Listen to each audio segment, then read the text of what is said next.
할렐루야. 살아가는 대강의 가족 여러분, 오늘 하루도 하나님의 말씀과 동행하는 삶이 되길 소망합니다. 오늘 함께 나눌 하나님의 말씀은 로마서 15장 30절에서 33절 말씀입니다.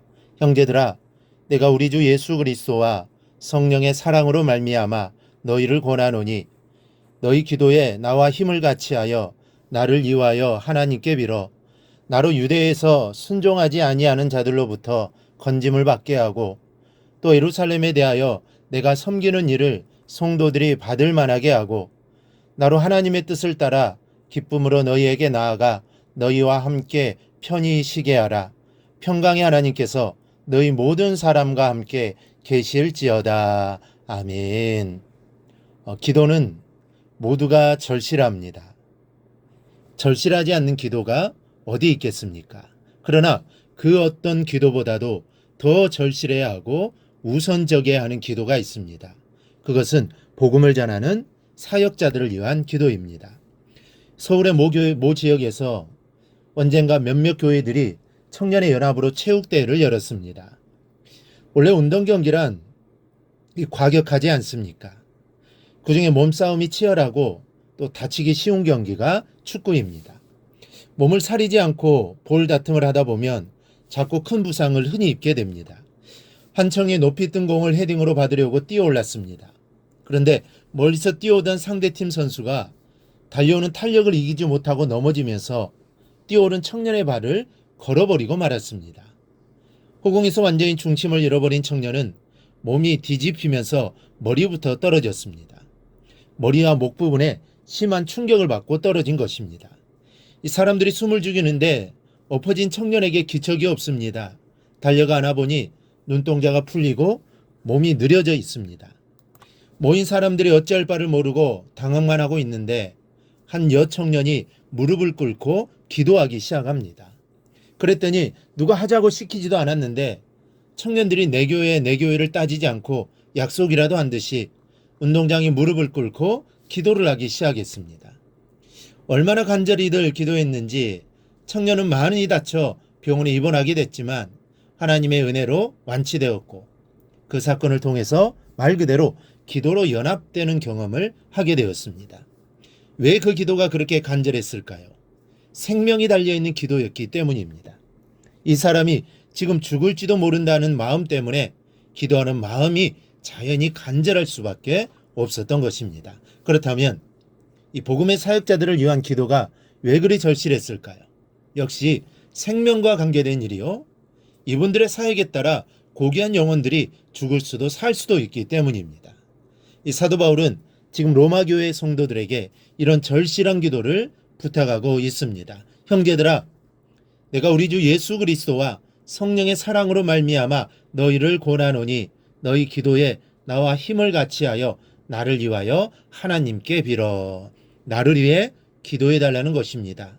내가 복음을 위해 나섰으니 그리고 지금 예루살렘으로 갈 것이니 당신들의 간절한 기도가 절실하다는 것입니다. 여기서 나와 힘을 같이하여 라고 번역된 이 헬라어는 죽을 힘을 다하다라는 일사각오의 뜻을 품고 있습니다. 마음과 영혼을 다 바쳐 절박하게 드리는 그런 기도를 바울은 로마 교회에 부탁하고 있는 것입니다.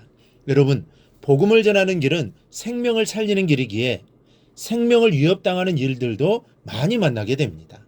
그래서 뒷받침하는 기도가 반드시 필요한 것이죠. 7, 80년 전만 해도 이 검은대륙 아프리카는 선교사들의 묘지로 소문이 나 있었습니다. 선교사로 가는 것은 죽으러 간다는 말과 같았습니다. 선교사의 아버지를 따라서 어린 철부지 자녀들이 제대로 피워보지 못하고 그곳에 묻히는 일이 허다했습니다. 또 우리나라에 있는 외국인 선교사들의 무덤을 가보아도 어린 나이에 또 젊은 나이에 죽은 사람이 많습니다.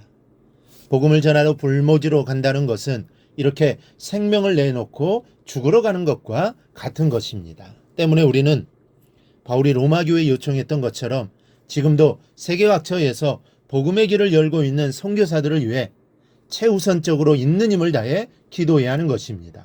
여러분의 기도가 선교사와 죽어가는 영혼을 살리게 됩니다.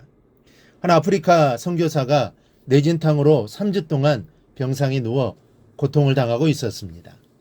두개골이 깨어졌기 때문에 몇 시간 간격으로 주기적으로 진통제를 맞지 않으면 그 고통을 견딜 수가 없을 정도였습니다. 그 모습을 보다 못한 선교사의 부인이 고국에 있는 기도 후원팀에게 기도 요청을 하기도 하고 무선 통신기 앞에 앉았습니다. 바로 그 시간에 마침 고국의 목사 사무가 기도회에 가려다가 그 통신을 받았습니다.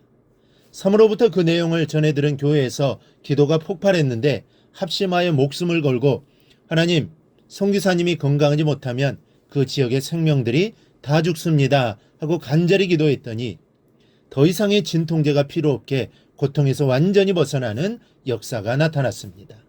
지금 바울의 상황이 이와 같습니다. 바울의 전도 사역이 얼마나 힘든 사역입니까? 죽을 수도 있는 상황에 놓이기도 했습니다. 돌에 맞기도 하고 강의 위험이나 바다의 위험도 있었습니다. 그러니 기도가 얼마나 필요하겠습니까? 그래서 바울은 기도를 요청한 것입니다. 자신을 위해 기도해 달라는 것이죠. 자신의 사역을 위해 간절히 기도해 달라는 것입니다. 복음이 잘 전해지도록 기도해 달라는 것입니다. 그러면 바울만이 절박한 기도가 필요합니까? 선교사만이 절박한 기도의 후원이 필요합니까? 모든 목회자들이 이런 절실한 기도의 뒷받침을 필요로 합니다.